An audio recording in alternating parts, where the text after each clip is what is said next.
จึงได้พบกันพ่อแม่พี่ป้าน้าอา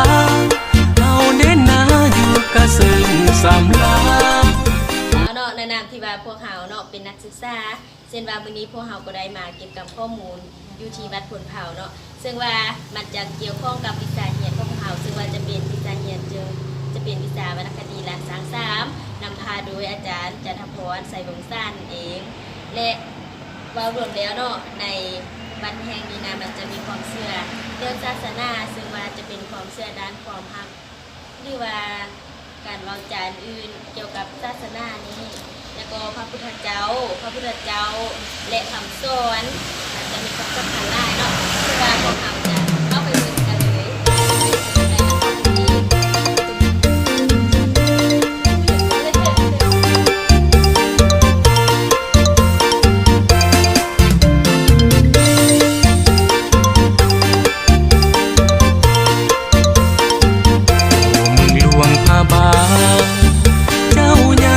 สบายดีบ่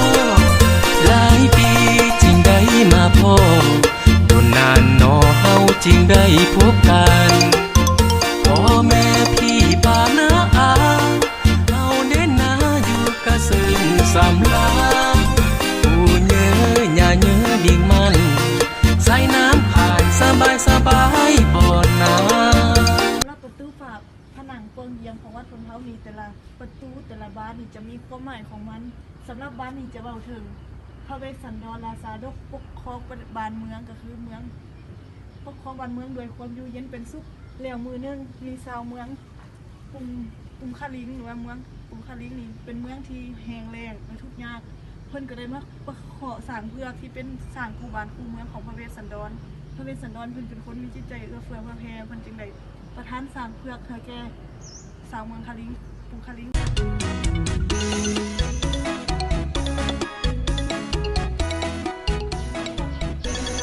เมืองของเมืองหันเกิดความบ่พอใจก็คือเป็นอย่างจึงต้องประทานสร้างคูบ้านคูเมืองกับเมืองอื่นทั้งที่เป็นเมืองกงกันข้ามเมื่อสาวเมืองบ่พอใจแล้วก็ได้เกิดการขับไล่เพิ่นพร้อมด้วยลูกและเมียก็คือกันหาสาลีแล้วก็เมียของเพิ่นออกจากวังโดยการออกมานี้เพิ่นจะได้ขี่เกียนขี่ม้าขี่งัวสุขใจเหลือเมื่อสันติภาพก้าวคืนมามีความหมายเนาะซึ่งความหมายมันเห็นว่าตอนนี้จะเป็นพระเวทแล้วก็มาพร้อมด้วยมเหสีแล้วก็ลูกกันหาสาลีได้เดินทางออกจากเมืองไปแล้วเพื่อจะไปบำเพ็ญเพียรภาวนา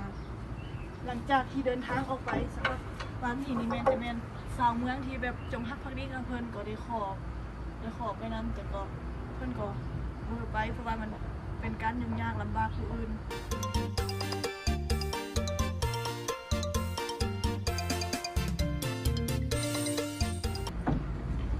เจ้าสำหรับลูกบี้จะซื้อให้เห็นกับ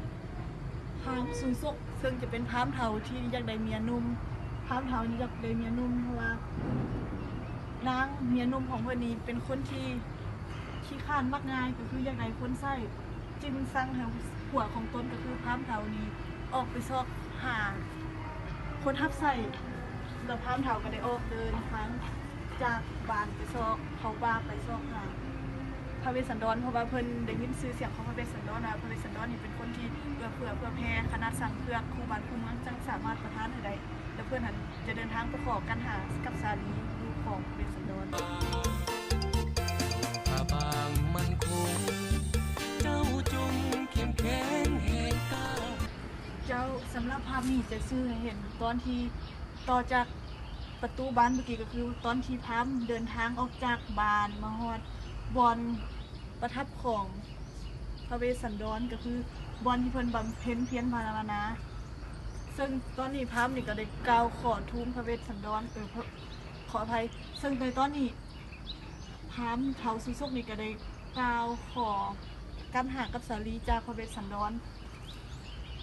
หลังจากนั้น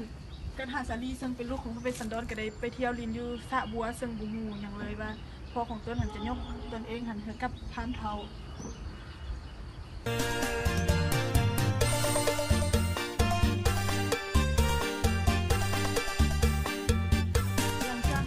ส สันธรก็ได้ตัดสินใจประทานกันหากับสาลีซึ่งเป็นบุตรหรือว่าลูกที่ฮักของตนดังเปรียบดังแก้วตาดวงใจ โดยการยกให้ท้ามเถาสู่สุขไปแล้วภาพนี้จะได้เห็นหัวอกของคนเป็นแม่ก็คือแม่ของกันหาสาลีหรือว่ามเหสีของพระเวสสันดรที่ออกไปหาอาหารให้ลูกกับผัวอยู่ในป่าหามากไม่แต่จะกลับบ้านมาก็ถูกเสือหายหรือว่าเสือสิงหายลัดทางเอาไว้ให้เธอกลับมาหาลูกบ่ได้จึงให้ไทยลูกหันถือพร้ามเท้าสู่สุขเอาไว้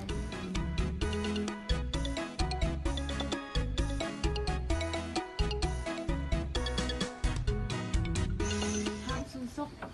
ได้มาถึงเมืองของพระเวสสันดรเมืองของพระปู่แม่ย่ากันหาสาลีซึ่งพร้ามเท้าสู่สุขนี้ได้เขามาทูลขอ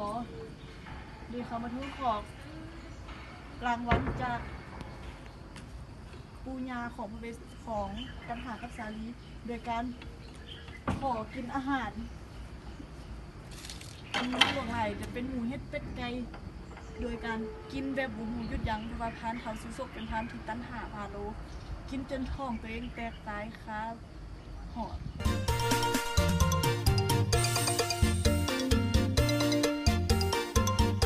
หลังจากนั้นแล้วปู่กับย่าก็ได้พบกับหลานกันหาสาลีก็ได้เข้าไปอยู่วังกับน้ำปู่กับย่าเล่าเหตุการณ์ต่างๆให้ปู่กับย่าฟังหลังจากนั้นปู่กับย่าก็ได้ส่งคนไปอัญเชิญเอาพระเวสสันดรพร้อมด้วยมเหสีเข้ามาในเมืองการ